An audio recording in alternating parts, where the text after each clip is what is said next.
So, just today I listened to your spiraling podcast episode. It was fantastic. And it was funny because it kind of generated some thoughts in my mind about just spiraling just in general. And then I even started to ask the question, what if we made some data informed decisions with our warm ups? Or even within like the stations and centers.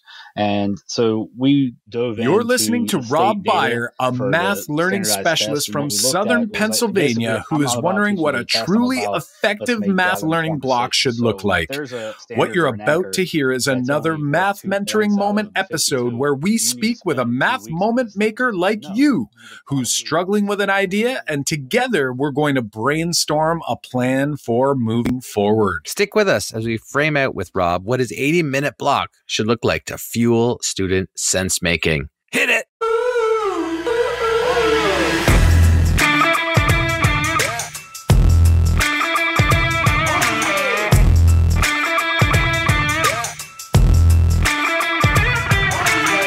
Welcome to the Making Math Moments That Matter podcast. I'm Kyle Pierce from tapintoteenminds.com. And I'm John Orr from mrorr-isageek.com. We are two math teachers who together, with you, the community of educators worldwide who want to build and deliver math lessons that spark engagement, fuel learning, and ignite teacher action. Welcome all of you math moment makers to episode number 54. What does an effective math block look like? Let's do this. But before we get to our chat with Rob, the Making Math Moments That Matter podcast is excited to bring you another giveaway. This time, we're giving away another 5 free registrations to our full online workshop titled Making Math Moments That Matter. The online workshop is your complete course on how to spark curiosity, fuel student sense-making, and ignite your teacher moves in your math class. The online workshop has helped over 400 educators from all over the world hone their lesson creation and delivery skills so that they can make math moments that matter for each and every student. We run the online workshop twice a year, once in the spring and once in the fall. So spring 2020 registration will be opening on Friday, January 17th and closing on Friday, January 31st. You can win a spot in the spring 2020 session by entering the draw over at makemathmoments.com/giveaway. That's makemathmoments.com/giveaway. Listening after January 16th, 2020? No sweat. We're always actively running giveaways, so check out makemathmoments.com/giveaway to learn about what draw we have running right now. Remember, you got to play to win. Dive in at makemathmoments.com/giveaway. If you're interested in learning more about registering for the workshop, be sure to check out makemathmoments.com/online workshop. That's makemathmoments.com/online workshop. All right, let's jump into that conversation with Rob. Hey there, Rob. Thanks for joining us here on the Making Math Moments That Matter podcast. How are you doing today? Hey, I'm great. How are you guys? We are doing fantastic over here. It is a Tuesday night when we're recording this, and John and I are really, really excited to have a great conversation. Can you do us a favor here, Rob, and let those who are listening know a little bit about Rob Baier, where you're from, what sort of got you into this whole teaching math gig, and any of those other little details to help people get to know you? So again, I'm Rob Baier. I'm a math curriculum specialist at Intermediate Unit 1. It's in southwestern Pennsylvania, about an hour south of Pittsburgh. I'm originally from Ohio. My father was a custodian when I was growing up, and he worked his way up to be a principal in the same district and worked really hard, and I got to be a part of education basically my whole life.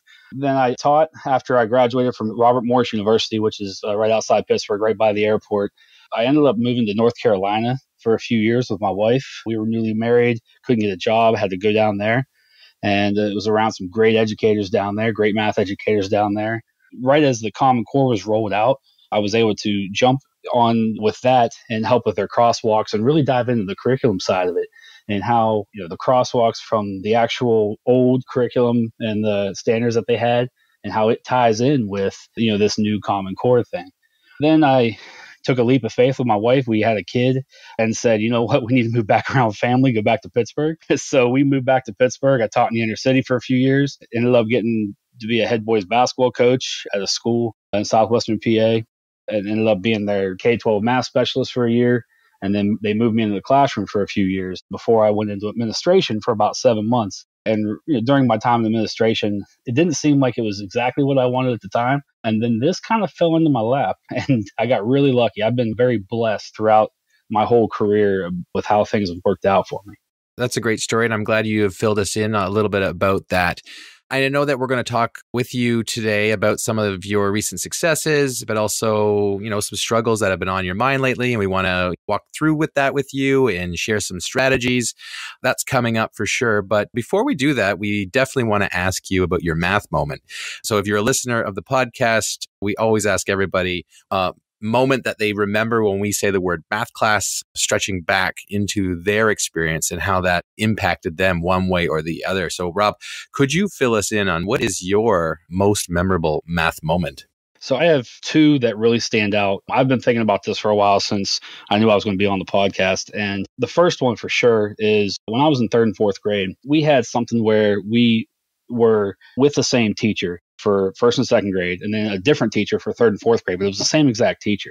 And I had a teacher in 3rd and 4th grade, and her name's Kim Spillman from Ohio. She knows I'm going to say her name because I'm telling you, I adore her. She's a person that taught from my dad eventually when my dad was a principal. But what I remember most is that I remember walking into her room, and she had an XY table on the wall. And she didn't tell us what it was. She just said there's a rule that when you go from one side to the other, there's a rule. And she challenged us weekly on trying to figure out what this is. And I remember getting things right and seeing the look on her face, like she would run screaming down the hallway, math is the best thing. And she was giving us the high fives and just making us feel so good. This is years later, and I'm still thinking my Lord, she really made an impression on me on how kids should feel in math. And it took me till the past 5 or 6 years to kind of realize that, wow, it really does go back to how she made me feel. And then the other one was my first year of teaching in North Carolina. It was my first year ever teaching. And I was really having a hard time with kids not understanding the way that I was teaching. I did a lot of direct instruction. I am an avid listener to you guys, so we all had our struggles, right? And so I was having a hard time and the kids weren't getting it. And I had a call with my dad one night and I said, I just don't get it. He goes, well, how are you teaching them? I said, well, I'm trying to show them the way that I did it. He goes, you never did it the way that anybody else did. You kind of did things in your head and you kind of piece some things together. And he said, you got to find out what the kids know and find out how you can help them find success. And so that day and that time period was right around the time that I ended up finding Dan Meyer's TED Talk. And next thing I know, I blinked and I'm here with you guys. Yeah, everyone listening right now is like, come on, it wasn't a blink. There's a story there. There's a journey there. There's so much learning. There's so much learning, but it kind of feels like a blink. But the time flies though. And I can definitely relate there, Rob, when you say it seems like a blink. And I think you said it was about 8 years ago when you sort of had that epiphany. And for me, it was seeing Dan Meyer live and then the TED Talk and all those things. And I didn't know how I was going to do it, but I knew I wanted to change how I was doing things because it was like this aha moment, right? That we're going to eventually figure this thing out. We're still working to figure it out, but we feel like we've made some progress. I think it sounds like you have quite a bit as well. I want to take a moment just to go back to your grade 3-4 teacher, Kim Spillman. It sounds like what a fantastic teacher to have in that position to be teaching young children about mathematics. I know teachers that maybe they aren't super comfortable teaching the math and they do a great job of making students feel like math is something that everyone should enjoy. What I really fear is when there is a teacher who maybe isn't feeling so comfortable, maybe didn't have their own best experience with mathematics, and maybe they just feel like they're not sure how to go about it in the best way. And when that not so positive vibe is in the classroom, even if they don't do it intentionally, that could have such a detrimental effect on students. And here you're talking about a teacher that obviously it was quite the opposite, right? So I'm hearing like it was almost like she was distilling this productive disposition with all of her students, right? just really trying to pump your tires about mathematics and how awesome it is to do. So to me, that makes me feel really awesome to hear. So I want to thank you for sharing that story. And I'm wondering if we could chat a little bit about a recent success that you've had in your role. We like to definitely talk about that, make sure we're talking about some of the positive things going on before we get into maybe a challenge or something that's on your mind that you're hoping to spitball with us tonight so we can try to figure out how we move forward. So what's a recent success that you feel you've had in your role? Well, I kind of feel like I've been on a string of success ever since I got into this role. It's one of those things where one thing after another has been happening. I'm now the membership chairman for the Pennsylvania Council of Teachers of Mathematics. I was their conference chairperson. I get the opportunity to present at state conferences and work with all different types of educators across the state of Pennsylvania. I get to work with amazing teachers in our region. We serve 25 districts in southwestern PA and approximately 52,000 kids that I could potentially indirectly impact. And the teachers that I'm working with in these districts, they're phenomenal. They're ready for a change. They're bright-eyed and bushy-tailed, as they say. You know, they really get excited about math. And the worst part about my job is that I don't get to be around kids anymore. I miss that. I miss that connection with the kids. But it's pretty cool when I'm showing an open middle task at a training and I see teachers have the aha moment. And when I show a 3-act math, or I do a notice and wonder, or among so many other things, that every time I show a new strategy or show a new resource and see teachers get excited about it and then get emails and asking me questions. And it's nice because I know that even though I'm missing the kids, I get this opportunity to be around all these amazing educators that they're going out and doing some just rock star things. And especially like kindergarten, first and second grade teachers, I can't do what they do. They're saints. They're amazing people. They build a foundation and they're doing things like my third and fourth grade teacher and making sure that the kids don't hate math. I've been on this string to me, this past almost 2 years has just been one big success. I mean, heck, a month and a half ago, I got to meet Dan Meyer in person because he was our keynote. I got to hang out with Robert Q. Berry, the NCTM president, and then I got to hang out with Andy Fetter. And now I'm on the podcast. The trifecta. Like I'm having a really, really great time right now. Yeah. Hey, podcast. Hey, this is great and all, but I like that 1, 2, 3 punch that you have there, a little combo that you got to hang out with. So fantastic. That's so great to hear. And I think, again, it's like I can tell in the energy in your voice that you are bringing that positivity. It could be really scary for us as educators to think about change. And, you kind of remind me of my experience today. I had the pleasure of working with some grade 9 teachers, and we have a colleague who's new to the role. His name's Mark Bodette at my district, Greater Essex County District School Board. And he's super pumped to be in this role, and he's excited to learn new things about this role, and he's just excited to be working with teachers and the grade 9 teachers. I don't know if it's just maybe the last time I was working like really closely with our secondary teachers like we did today was a couple years ago, and I just felt like the vibe was like super positive, and just like you're saying, like people are ready for change. So I don't know if it's just your district and my district feeling it, but I think things are catching on, which is so great. People are starting to open their eyes and their minds to just different ways to go about it. So that's fantastic. We're wondering now, let's kind of pivot into some of what we're hoping to focus this particular conversation on, which is maybe a current challenge or maybe, just a wonder that you might have and something that's just on your mind lately. Do you mind sharing with the audience? What are you thinking about lately? What's this area that you're hoping to focus in on and do some learning about currently in your position? So several months ago, I was working with a district and they were talking about being able to amp up a little bit of their math instruction. At the time, they only had around like 40 minutes, 42 minutes of math instruction for a middle school math class. And they were finding that it just didn't seem like it was enough. So they were able to rework their schedule, in turn make block schedules. So they came to me and they said, hey, what do you know about block schedules? Well, I used to teach in block schedules, but we talked earlier, I don't think I did it correctly at the time. And so I said, well, let me dive into it a little bit. And I started looking around and researching and trying to piece some things together. There was nothing that was out there that was a one-stop shop, so to speak, but I had several different resources. And then I reached out to you guys about what are your thoughts? I have some thoughts. And at the time, I have 7 different sample lessons of what it could look like in an 80 or 90-minute class. And I have some ideas of what that kind of looks like depending on the day.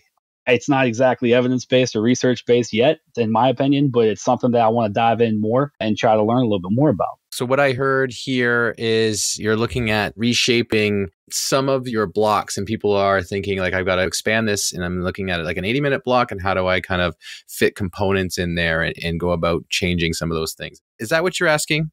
Yeah, because ideally, we want all these different tasks and all these different things that are going on in our classrooms. And as soon as teachers get that 80 or 90 minutes, oftentimes they think, hey, now I have extra time. I can do double the lessons. And that's not exactly what you want to do. You want to dive in a little bit deeper. And sometimes they think, oh, well, that just means I get to do longer direct instruction and more procedural practice. And I can talk slower. Yeah, I can talk slower. I think about how, and then on top of that, after an 80 or 90-minute block, they're like, oh, and then I can give multiple pages of homework. And it's like, guys, let's talk about this for a second. Maybe I missed it before, but can you tell me what the block time was before the switch? Anywhere between 40 to 44 minutes is what they had. And since this has popped up and I've kind of developed these 7 samples and still reaching and still trying to learn, because I don't know if this is perfect. Since that's popped up from that one district, I've had 5 other districts reach out to me in the last 3 months asking for the same thing. So it's obviously something that's a shift that we're working towards. So I'm trying to learn just more about it to make sure that I'm on the right track. And then obviously anytime that I can gain resources from anybody in this avenue, especially people who've been successful, that's what I'm trying to do. Okay, gotcha. I gotcha. I think we've got some strategies we can share with you for sure that can be helpful. But before we kind of dive into that, why don't you let us know a little bit about what you're doing currently to address this? What do you picture an effective math block looks like, sounds like, and how are you kind of trying this now? And you said you mentioned, trying to get hands on some resources. Maybe there's some resources that you've used already, and that will give us a nice picture of where we can move forward from. So basically, you want to start every class with, and I think you guys call it minds on. I say a hook or a warm up. It's funny because I used to model my classes, my lessons after a TV show, because in my mind, I thought, hey, TV shows get us hooked for some reason and we stay throughout the duration. And then sometimes at the end of the class or at the end of the show, they leave us hanging and leave us wanting more. So I tried to pattern many of my lessons after that to where maybe I start a 3-act math in the middle of it. And maybe we get through Act 2, but we don't quite get to Act 3 because the bell rings. I go, guys. Day ruined. Man. Kids are like, Mr. Baier, you didn't time that right. Whereas back in your mind, you're twiddling your fingers going, yeah, excellent. Exactly. And as soon as the bell rings, and it's a middle school or high school math class, and the bell rings and kids don't get up because they're going, okay, come on, teacher, tell me more. That's kind of how I envision it. So with this block, I'm envisioning some type of a warm up or a hook. And those warm ups could be a number talk or a math talk, an open middle. Maybe we start off with a 3-act math, maybe some which one doesn't belong or 2 truths, 1 lie. Justify your answer if they, just starting a debate. I think Chris Luzniak just is getting ready to release a book on October 31st. Oh, I got to hang out with him too at the PCTM conference. The quad. Yeah, look, and it was all within a 3-day period, so I'm like really pumped. But things like that, just to get the juices flowing. And sometimes teachers think, oh, well, I need to do the standardized assessment warm up.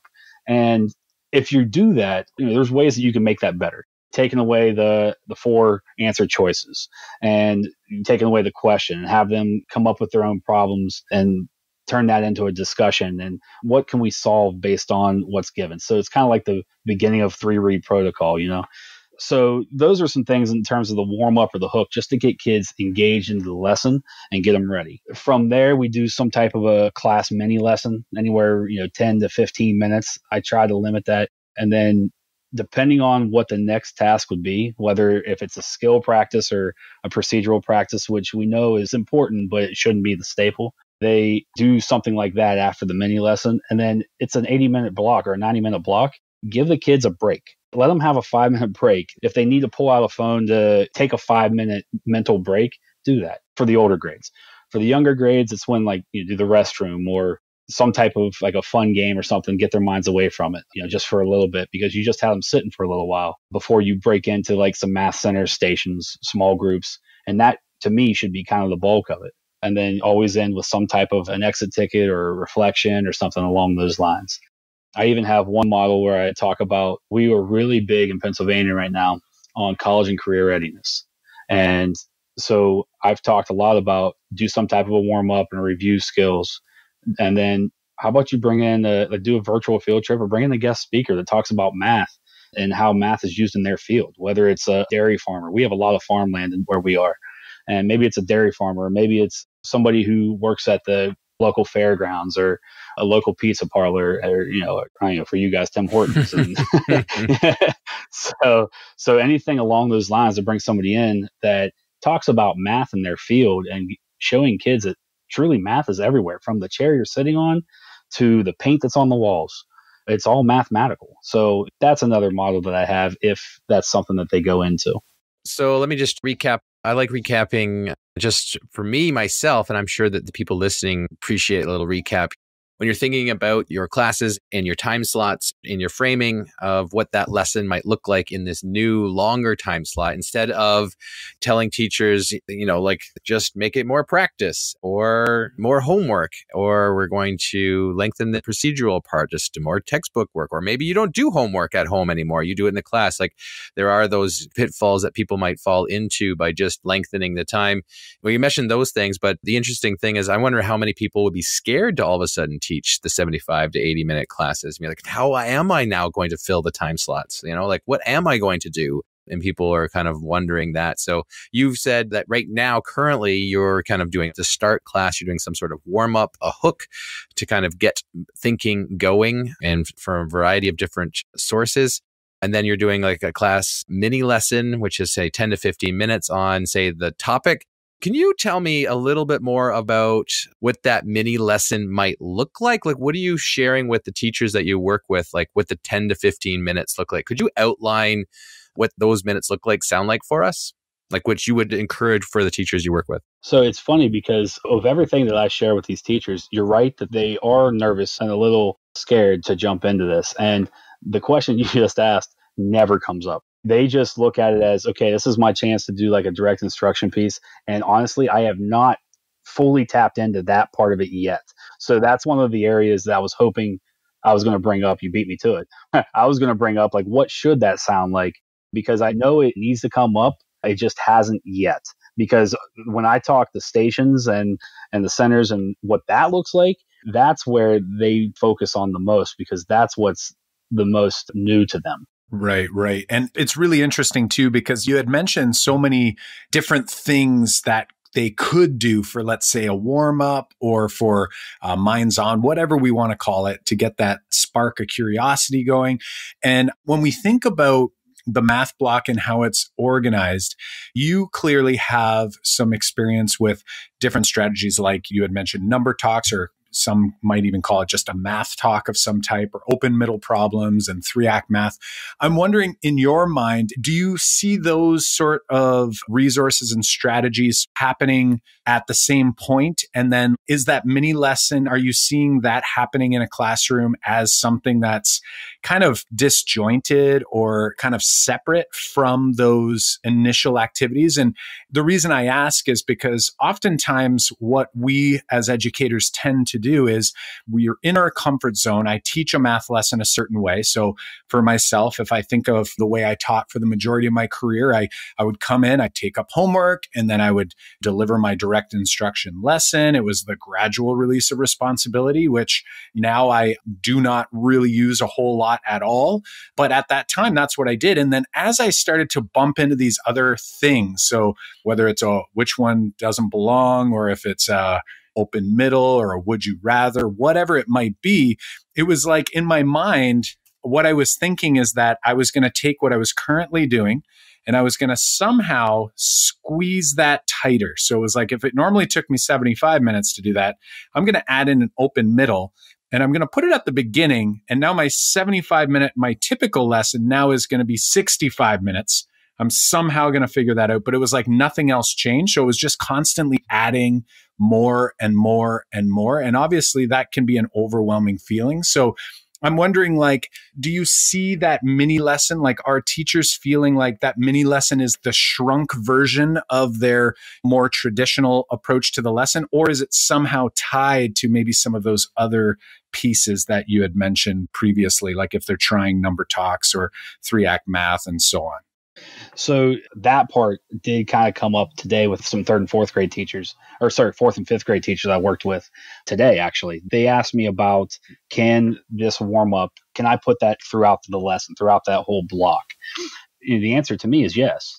If you want to extend into the actual lesson itself, so like in essence, if we're teaching analyzing data, okay, and we start off with just a graph from the New York Times does what's this graph saying or something like along those lines. And you can pull up a graph and you could talk about, like, what does this say? Tell me everything you know about this graph. And that can, to me, go right into that mini lesson talking about the different parts of the graph and what story is this graph telling us. So I definitely think it could be an extension. The other thing I tell them is, you could put those same things that we use as a warm-up as part of your stations. You can have an open middle station or open middle center and allow the kids to kind of work through that. And once we get to talking about the centers, there's some other ideas that I have popping up. But so yeah, those are some things that I think I haven't been able to formulate it fully in my brain. Right. I'm just thinking about what you're saying about warm-ups. And, sometimes I view warm-ups, like you said, they could span the whole class. So it's like a Minds On, we usually refer to here in Ontario as a warm-up that leads into what the lesson is going to be all about or linked to the lesson. And that's one way you can think of a warm-up, that if you choose an open middle problem and use it at the beginning and have your students engage in that, and they're getting a lot of discussion, you have them up at the walls, you have them up at the whiteboards, or you provide them whiteboards and they're discussing those solutions, and those solutions kind of are shared around the room. And then that might link to what you're doing today. You can make that link. Like, you can always choose those warm-ups to link. And I think a lot of people do that. It's like, I should choose a warm-up that links to what we do here today. And it kind of just can keep going. It's kind of like, it's just the beginning of our exploration into this topic that we're looking at. And that's one way you can use a warm-up or a Minds On activity. But lately, for the last little bit, I've been, and I know Kyle has, and other teachers use the warm-up sporadically in the sense that they don't necessarily need to link to the current content of what we're doing that specific day. I'm a strong believer in the idea of mixing it up. And one way for that is you're continually bringing back old concepts to start class. It's kind of like review, but not review. You're putting these old or new concepts into the forefront of their minds. And now they have to think, okay, I think I've seen, or I remember doing this type of problem before or using this skill before, but now what they have to do is reach back into their brains and make those connections. And the idea is that the memory retrieval becomes stronger because now they're continually going back in to get that. So I'm a big fan of mixing them up for that purpose. And that kind of links to this idea about spiraling that we've talked about in the past, that we don't want to always just say, we're in this silo, this unit, we're always going to do proportional reasoning. We're always going to do, integers as a unit. And the Minds On has to be integers and the lesson has to be integers. I'm a big fan of kind of mixing it up, especially at the beginning in there, not only for retention, but one big benefit of that is the problem solving process. If it's not just about integers or if it's not just about proportional reasoning in this unit, students have to think a little bit deeper about what is the concept that I need to use here to solve this problem or engage in this activity. And they're on their toes because it's like, oh, if I'm in the unit, it's got to be about proportions. But now you're mixing that up a little bit and you're building some of those problem solving processes for them so that they are more resilient students. And John, something I wanted to just throw in there as well, and it connects to what you're saying there, John, where it's kind of there's those two ways to go about it. And I look at, even if, let's say, you're a teacher who's diving into this idea of number talks or math talks, and I look at the Sherry Parrish resource, for example, all around number talks, where oftentimes these are strategies and you do them year long and you can use them as a warm up. They're a great way to sort of activate prior knowledge, but they don't necessarily, and oftentimes they don't actually connect to the lesson from that day, especially if you're using that resource just kind of as like a daily routine, or maybe it's a 3-day-a-week routine or whatever you choose to do. But then on the other hand, we could look at a similar approach, which would be using, let's say, Kathy Fosno's mini lessons, which are like number strings, just like, the Sherry Paris Number Talks books, except with Kathy Fosno, she also has some resources and units that you can actually use where the mini lessons actually help serve the purpose. So she'll have like a mini lesson set up between two of the lessons in her unit on the big dinner, I think it's called. And in between days 1 and 2 of that unit, there's a mini lesson that's used and it's specifically crafted to help sort of link some of the pieces to kind of take like yesterday's concept and really bring you back to, build on that concept, and then also help set you up so that your strategies, your chops are ready to go for the next day of the lesson. So there's some different ways that we can approach this, but something that I guess really for me listening in, and especially for those teachers who are doing those mini lessons in their block, I'm picturing how I do my math lesson is my lesson, whether it's you call it a mini lesson later in the block or whatever you want to do, as you described earlier. Is it a direct instruction lesson, or is it actually a task-based lesson? And for me, I know, Rob, you know this because you listen to the podcast quite a bit. For us, we like to select a very specific task in order to elicit certain thinking. And then at the end, we would call our, the mini lesson at the end of the task really more of a consolidation. So sometimes some direct instruction is necessary if some connections need to be made, but really we try to build off of the student work. And I find while that does take practice and a lot of planning, helping the teachers to see that, the stuff we're doing before that point in the lesson, we don't want to make it look like an add-on or something separate. And now I've got to get to the quote unquote work, like we got to get to the note or we got to get to that meat and potatoes. We want to make it the point of everything we've done to this point is to like naturally lead us into this place where now we can consolidate. And it's like, even the direct instruction piece doesn't really have to take place in most cases. It's more of a connection making, right? And the teacher facilitating that discussion and then helping the kids to sort of summarize the big ideas that we've pulled from that specific lesson to ensure that every student in the class has an explicit understanding of what it was that we were trying to achieve that day. So, just today, I listened to your spiraling podcast episode. It was fantastic. And it was funny because it kind of generated some thoughts in my mind about spiraling just in general. And then I even started to ask the question, what if we made some data-informed decisions with our warm-ups or even within like the stations and centers? And so we dove into the state data for the standardized tests. And what we looked at was basically, I'm not about teaching to a test. I'm about let's make data-informed decisions. So if there's a standard or an anchor that's only worth 2 points out of the 52, do you need to spend 2 weeks on this thing? No. You could probably spiral it in or use it in small chunks as a warm-up or as part of a center or a station. Like, so to speak, what does this graph mean? Analyzing data and using that in small chunks and teaching it as almost like another mini lesson at the beginning, like how you said that it doesn't necessarily go right with that lesson that day, but in the big picture, it will because it's all connected. I wonder if you would help me design a picture here and also maybe link back to something that Andrew Stadell has shared. Have you heard of Andrew's classroom clock talk?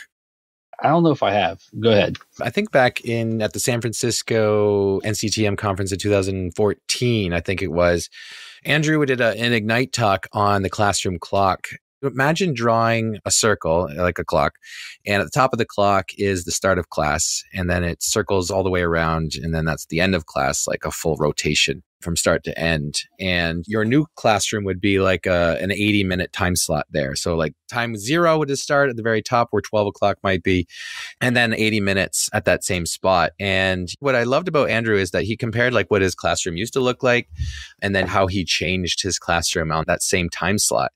here in Ontario, in our classes, I know in high school classes for sure, our time together is 75 minutes with our students. So it's kind of similar to the 80 minutes. Andrew outlined his clock, which was similar to my clock when I started teaching, and which is similar to Kyle's and maybe similar to a lot of ours. And we've talked about this here before and also on our webinars. But, that first 10 minutes of class wasn't a minds on for me for a long time. It was just homework take up. It was just like, we're going to put that up on the board, or you would walk around and check off names. And that was just the beginning of class. And so imagine like on this circle, you've got this piece of a pie that's about 10 minutes out of the 80 minutes, kind of sectioning off your time slot. And then for me, the next 30 minutes of my time slot was my standard lesson where it was introductions, definitions, examples. So that's a huge chunk of the pie, almost coming right down to the 6 o'clock time slot, if you're imagining the clock, which is almost half our time right there. And so that would be like where all we do is just what Kyle had said with the guided, I do, you do, we do. And then after that, it was practice time. It was just like the rest of the time is for you to do the homework, and whatever you don't get done, that you take it home. And you know what the last 5 to 10 minutes was on this clock? So it's like, and we're almost back to the top if we're going around. It was like, we called this like stand by the door time. Kids would just be like, okay, the bell's going to go. And I'm bored of doing homework 20 minutes ago. Yeah, right. It was like a long time. And that practice time for me was always the time that I had to, like, especially in some of my classes where kids were ready to be done, they just didn't want to do the homework and there were disturbances. And that's when I had the discipline issues, is during a lot of that time, because they've been sitting the whole time in these 80-minute blocks or 75-minute blocks. And, when Andrew shared like how he changed his clock. And so he redrew the clock with the same time start, same end. But, that first 10 minutes now, that same piece of the pie, so that sector of the circle is now that minds on warm up, where that's the first thing they're doing coming into class. It sets a good tone for the room. It's right away into good thinking, good communication, good discussion. This is the part I feel like does the best for our classroom culture. And then, the next piece of the pie is kind of what Kyle was saying. It was like you purposely as a teacher had chosen a learning goal for the day, or maybe it's multiple learning goals you'll explore, because it's quite possible that for the first, when you're introducing a big idea, you might introduce a couple big ideas that are related in one activity, and you start to narrow down later on. So that next section of the pie is quite large, because in that section of the pie, you're kind of doing problem solving, practice, instruction, and then more problem solving, and then maybe more practice, all kind of together. And it looks differently every time you do it, because it's not like a set in stone kind of thing. And like what Kyle said, you're going to put our students into situations where they don't know how to solve problems. And we're building resilient problem solvers when we do that. And then the kids will, you're attempting the problem, and we're not having them sit down. We're having them stand up. We're putting our whiteboards up along the walls, and they're in groups where they were randomly chosen, so that they know that they were randomly chosen. So there's no hard feelings about, I'm not in the group that's the weak group, or I'm not in the strong group, or I'm not the strong one in the weak group, or I'm not the weak one in the strong group. It's random. And that's, from the learning that we've done with Peter Littledahl, and the vertical non-permanent surfaces have been a big role in that too, because then the kids will discuss more and put ideas down faster.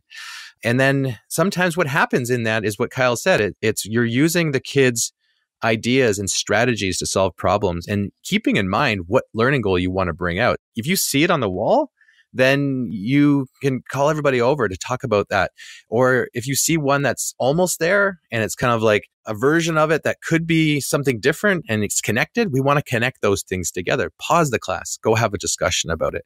And then you can give them the next problem, like a string problem where it comes next. And it's like the next little bit where it pushes their learning a little bit forward. Like there's really good ways to use that chunk of the time that normally we just sat there. And then the practice can happen still in that time slot. Like you can still practice and then keep going. And like what Kyle said before is that the consolidation kind of comes at the end. Instead of stand by the door time, instead of practice time, this for us, oftentimes lately has been a note, has been where we consolidate the strategies, the efficient strategies that we came out, which is totally connected to the learning goal. happens at the end. And, sometimes we just call this the real flipped classroom. It's not the flipped classroom with the videos where we watch the night before and come in. Like, that's not what we're talking about. We're talking about flipping the model of what a classroom time should look like. And the note for us happens more at the end, where we consolidate those strategies. Before, it was always happening at the beginning, and we were just telling them the strategies instead of letting those strategies come out. I know I've given a whole bunch of stuff right there. It's kind of a summary of a whole whack of ideas and also what we've been talking about tonight. But I just wanted you to imagine this clock that Andrew kind of always put down, something visual for me to think about of how I kind of structure that. And I would encourage you to, like, and people listening, draw a circle and section off pieces of your time with your students to see, what do you value in your classroom and where do you want that to fit in? And you can map it out that way. And I think that's a good starting point for us to think about, like, remind ourselves what we should be putting into our practice. It's funny because as you're talking about it, it's starting to come back to me that maybe I had seen it at some point, but I forgot where I saw it because it's been a little while. And maybe that's why as I was trying to help develop what these sample block days would look like, I was trying to limit the check homework time and the direct instruction. Like, I was actively trying to do that without remembering where I got that from. That happens a lot. I mean, I'm sure you guys forget more than what you know sometimes. And then as it starts to pop back up, you're like, oh yeah, I did see that at one point. Why haven't I been using that? So thank you for that. No, for sure, for sure. And, as John was talking there, I was sort of in my mind kind of organizing some of my own thoughts about this idea because, we're so happy when you reached out to us about just talking about, like, hey, let's just, like, have a chat about what could a effective math block look like. And, that's the key word. It's always like could or might. It's going to be flexible, right? And in our district at Greater Essex anyway, in my district, John's a neighboring district, our program team has spent a lot of time, in particular, Yvette Lehman and Andrea Lewis-Longmuir have spent a lot of time really trying to break down for an elementary classroom what that effective math block might look and sound like. And, for me, I think one of the big stumbling blocks we can run into, especially when we're trying to shift our practice and utilize some of these great resources that are out there, is trying to decide where those resources best fit and trying to make sure that we don't pigeonhole the resources as only for certain pieces. And for John and I, we have our 3-part framework. We always talk about sparking curiosity, fueling sense making, and igniting teacher moves or igniting our next moves. And my wonder is, I see this happen quite a bit. I know it happened for me and I know it happened with John, is that you find this new resource and the thing that draws you to a specific resource might be the fact that kids are going to lean in. Right? Like, it's something that's curious. You know that it's something that's, like, interesting. Kids might enjoy. It's going to engage them. And I guess it's like, now I try to watch for that we don't want to use a 3-act math task purely for engagement. We want to utilize a 3-act math task to get kids to lean in so that they can fuel sense making about a specific idea. So really, for me, it's all about trying to make that connect somehow, with the exception of the initial warm up. So again, like if it's a number talk or if it's a which one doesn't belong or whatever you're choosing, maybe you have a rotation that you do. Maybe you do number talks 3 days a week, and then Tuesdays you do like something from either estimation 180 or something from which one doesn't belong. And then Thursday you might do a visual pattern. But at the end of the day, if you're working on patterning, why use visual patterns as a warm-up when that could be the meat and potatoes of the lesson? Right? The hard part is that we want easy answers as teachers, right? And I know you being in your role as a district lead in mathematics, teachers are probably asking you sort of for like, the magic framework. And, it has to be super flexible. In the show notes, I will put a link to my district website where we have that flexible math block where we outline for our elementary teachers a 100-minute block. That's not happening everywhere. We promote the use of a 100-minute block, but really the minimum is 300 minutes a week in Ontario here from K through 8, or grade 1 through 8, I should say. but we really try to push this idea that, hey, try to commit 100 minutes if you can a day, and this is what that block could look like. And then something you mentioned earlier that I think is worth mentioning, or at least letting you share a little bit of your perspective on it, is the idea of learning centers or stations. And my guess is that the intent there is that students can get some purposeful practice while doing stations. And while that's going on, a teacher can pull small group and do some more targeted intervention with certain students, and not just with the same group of students every day, but actually going through the class and actually working small group with different students. That's something that I was not effective at doing in my high school classroom. But when I get back into the classroom, that's going to definitely be something that I'm going to build in when I have that time for kids to practice. It's going to be intentional time for me to pull small groups and really try to better understand where students are. So I'm wondering, what does that look like or sound like to you? Is that something that's popular in the districts you're working in, and is pulling small groups and using stations, or is it only certain grade levels, your K-5 teachers maybe, or something along those roads? Like, what's your thoughts for where that might fit into an effective math block?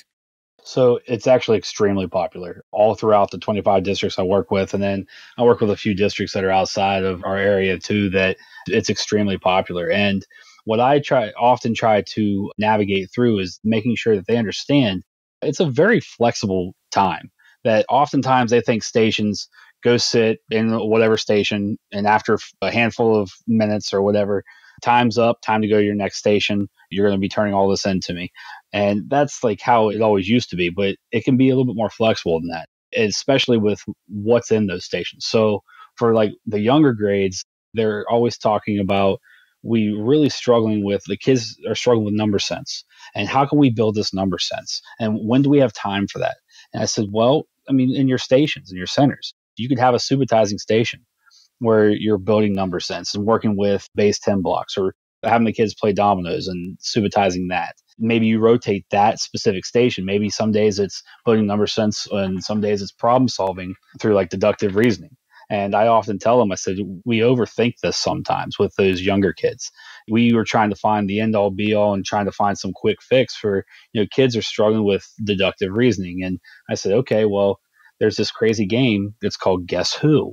So maybe we could have one station where that one day their kids are playing Guess Who and working through that, or doing something that's a modified version of Yahtzee where they're subitizing and adding numbers and building that number sense there. But then you also have a station that could be more of a remediation. There are a lot of online remediation tools that are very popular in our region right now. And there's two in particular that people are kind of gravitating towards. So, then I say when they get to this one station, then they do some type of remediation gap filler tool. And then you have one that's more the practice for the day through tasks and through procedural fluency if that's needed. And then you also have, the opportunity to pull small groups when needed. And that's all with the younger kids. As they get older, it looks very similar for the most part, other than that deductive reasoning with the Guess Who. And then I wouldn't do that with older kids because then they're just going to play. We want to help them a little bit through tasks and through maybe performance tasks or 3-act math, within the stations. So there's this idea that came out through my work these past month. One of the districts I was working with, there was a teacher that her stations, she has 6 stations a week and she does it weekly. And what she tells the kids when it's time to go to the stations, they have 20 to 25 minutes for their stations for that week. And she'll say, here are the stations. By Friday, you must complete them all. So you're working at your own pace and you must complete them all. And then for the kids that need a little bit extra support, she may limit some of theirs and say, look, you don't have to do them all. And she brings them in and she works with those kids a little bit more and more of like an intense, like a tier 2 type, through the MTSS or RTI or whatever it's called nationally. So that's an idea that I think I really like because it allows students to have the choice of, today I want to get this part done and I have like 20 minutes to really dive into it. And they're tasks that aren't going to take 2 or 3 minutes. They're, tasks or activities or problem solving things that the kids can really dive into. So I really am starting to like that idea with middle school kids. That district, all the kids have Chromebooks. So they don't always physically move to an area.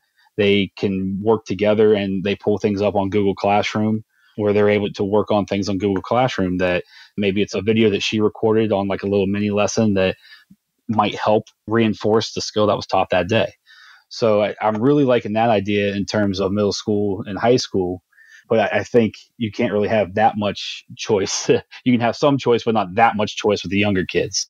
You know, Rob, what I really love about conversations like we're having right now, and we've had some of these before, is that you come and we wanted to chat about a particular struggle that you had, and you shared that with us, which was quite brave of you to come here and do that. And then just through talking, it's like, it's not that Kyle and I have the answer. It always seems like we all come up with something great to share. Just from talking about it, you've shared so many great ideas of like what you want those classrooms to look like. So it's pretty amazing that just from speaking about it with us and you to us and us to you, and we learned so much from you. And it's amazing to see that you can start to articulate what these things should look like. So I'm wondering, Rob, what would be your biggest takeaway from our conversation here today, if you could think back on it? The biggest takeaway for me is I'm going to continue looking more into that 10 to 15 or 20 minutes mini lesson at the beginning. And what can that look like? And you guys gave so many great ideas and so many great strategies on having the warm up sometimes be a standalone. Sometimes it rolls right into your mini lesson, and diving more into that. And to me, that's going to better what I do and turn better all the teachers that I'm working with. So I think that's like my biggest takeaway is, like I said earlier, I was thinking about it, but there's so many questions. There are so many questions about the stations themselves. That's been all my focus on the stations themselves. And when you have an 80 or 90 minute block, like how much homework, if any homework, should you be given? And that's the conversation that we always have. So you definitely sparked my curiosity on that. And I want to dive more into that moving forward. Awesome. Awesome. Well, we really hope that we can check in with you like 9, maybe 12 months from now and just kind of see where you're at along this journey, because I think as we think this process through and we get a better understanding of what that might look like and sound like, it makes it a little easier for us to try to help others shift, because then we can help them frame things a little bit or maybe make it a little bit more clear. But it is a very complex situation, like not complicated, but just complex in that there are so many factors that we have to consider when we're planning our math block. And it's really difficult to say there's one right way. The one thing that I think we all can agree with is that everyone is trying to make an effort to kind of move away from this idea that I'm going to stand up at the front and I'm going to deliver all of the knowledge or bring all the knowledge to this particular room, and really starting to help build more of this facilitator, this community of math learners, and being able to take what kids are saying. And when I say kids, I mean teenagers as well in our secondary classrooms, taking what they're saying, hearing their student voice, and then trying to take that and help make some connections. And really that's, I think, what our biggest purpose is taking what they're saying and helping them make some sense of it, right? And it's hard work, but I'm sure that you're going to make some serious progress with the teachers you're working with as, you take this conversation, you do some reflection, and hopefully we can have you back on and share where you're at and what the next steps might be. Absolutely. I'd love to. Awesome stuff. Awesome stuff. So we want to thank you for joining us here, Rob, and we hope you have a great evening. Hey, thank you both. Thank you very much. I loved it. As always, both John and I learned so much from these Math Mentoring Moment episodes, but in order to ensure we hang on to that new learning so it doesn't fade away like footprints in the sand, we must reflect on what we've learned. An excellent way to ensure this learning sticks is to reflect and create a plan for yourself to take action on something that you've learned right here in this very episode. A great way to hold yourself accountable is to write it down, or even better, share it with a friend or your partner or other colleagues or in the staff room, or with the Math Moment Maker community by commenting on the show notes page or tagging at Make Math Moments on Twitter or other social media, or in our free private Facebook group, Math Moment Makers, K through 12. The Making Math Moments That Matter podcast is excited to bring you another giveaway. This time, we're giving away 5 free registrations to our full online workshop titled Making Math Moments That Matter. The online workshop is your complete course on how to spark curiosity, fuel student sense making, and ignite your teacher moves in your math class. The online workshop has helped over 400 educators from all over the world hone their lesson creation and delivery skills so they can make math moments that matter for their students. We run the online workshop twice a year, once in the spring and once in the fall. So spring 2020 registration will be opening on Friday, January 17th and closing on Friday, January 31st, 2020. You can win a spot in this upcoming session by entering the draw over at makemathmoments.com/giveaway. That's makemathmoments.com/giveaway. Listening after January 16th, 2020? No sweat. We are always actively running giveaways, so check out makemathmoments.com/giveaway to learn about what draw we have running right now. Interested to learn more about that online workshop? Visit makemathmoments.com/online giveaway.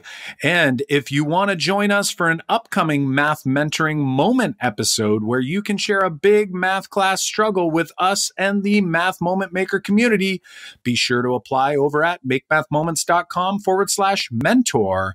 That is makemathmoments.com/mentor.